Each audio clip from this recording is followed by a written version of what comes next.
ॐ नमो भगवते वासुदेवाय। अथ चतुर्थोऽध्यायः। उद्धव उवाच अथ ते तदनुज्ञाता भुक्त्वा पीत्वा च वारुणीं तया विभ्रंसितज्ञाना दुरुक्तैर्मर्मपस्पृशुः तेषां मैरेयदोषेण विषमीकृतचेतसां निम्लोचतिरवावासीद् वेणूनामिव मर्दनं भगवान् स्वात्ममायाया गतिं तामवलोक्यशः सरस्वतीमुपस्पृश्य वृक्षमूलमुपाविशत् अहं चोक्तो भगवता प्रपन्नार्तिहरेणः बदरीं त्वं प्रयाहीति स्वकुलं सञ्जिहीर्षुणा अथापेतदभिप्रेतं जानन्नः मरिन्दमा पृष्ठतोऽन्वगमं भर्तुः पादविश्लेषणाक्षमः अद्राक्षमेकमासीनं विचिन्वन्दयितं पतिं श्रीनिकेतं सरस्वत्यां कृतकेतमकेतनं श्यामावदातं विरजं प्रशान्तारुणलोचनं दोर्भिश्चतुर्भिर्विदितं पीतकौशाम्बरेण च वाम ऊरावधिश्रित्य दक्षिणाङ्घ्रिसरोरुहम् अपाश्रितार्भकाश्वत्था माकृशं त्यक्तपिप्पलम् तस्मिन् महाभागवतो द्वैपायन सुहृत्सखा लोकाननुचरन् सिद्ध आससाद यदृच्छया तस्यानुरक्तस्य मुनेर्मुकुन्दः प्रमोदभावानतकन्धरस्य आशृण्वतो मामनुरागहास समीक्षया विश्रमयन्नुवाच। श्रीभगवानुवाच वेदाहमन्तर्मनसीप्सितं ते ददामि यत्तद्दुर्वापमन्यैः सत्रे पुरा विश्वसृजां वशूनां मत्सिद्धिकामेन वसो त्वयेष्टः स एष साधो चरमो भवाना मासादितस्ते मदनुग्रहो यत् यन्मां नृलोकान् रह उत्सृजन्तं दृष्ट्या ददृश्वान् विशदानुवृत्त्या पुरा मया प्रोक्तमजायनाभ्ये पद्मे निषन्नाय ममादिसर्गे ज्ञानं परं मन्महिमावभासं यत्सूरयो भागवतं वदन्ति इत्यादृतोक्तः परमस्य पुंसः प्रतिक्षणानुग्रहभाजनोऽहं स्नेहोत्थरो मास्खलिताक्षरस्तं मुञ्चन् शुचः प्राञ्जलिराबभाषे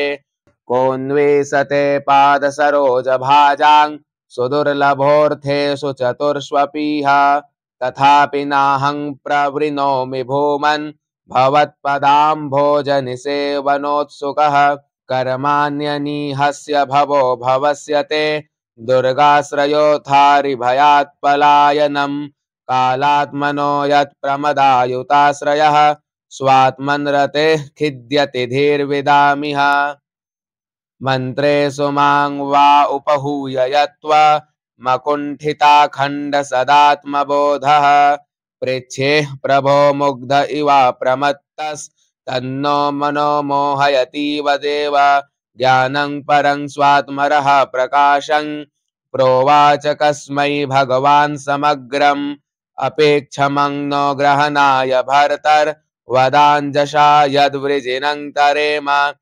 इत्यावेदितहार्दाय मह्यं स भगवान् परः आदिदेशारविन्दाक्ष आत्मनः परमां स्थितिं स एवमाराधितपादतीर्था दधीत तत्त्वात्मविबोधमार्गः प्रणम्य पादौ परिवृत्य देव मिहागतोऽहं विरहातुरात्मा सोऽहं तद्दर्शनाह्लाद वियोगार्तियुतः प्रभो गमिष्ये दयितं तस्य बदर्याश्रममण्डलं यत्र नारायणो देवो नरश्च भगवान् ऋषिः मृदुतीव्रं तपो दीर्घं ते पाते लोकभावनौ श्रीशुक उवाच इत्युद्धवादुपाकर्ण्य सुहृदां दुःसहं वधं ज्ञानेनासमयच्छत्ता शोकमुत्पतितं बुधः स तं महाभागवतं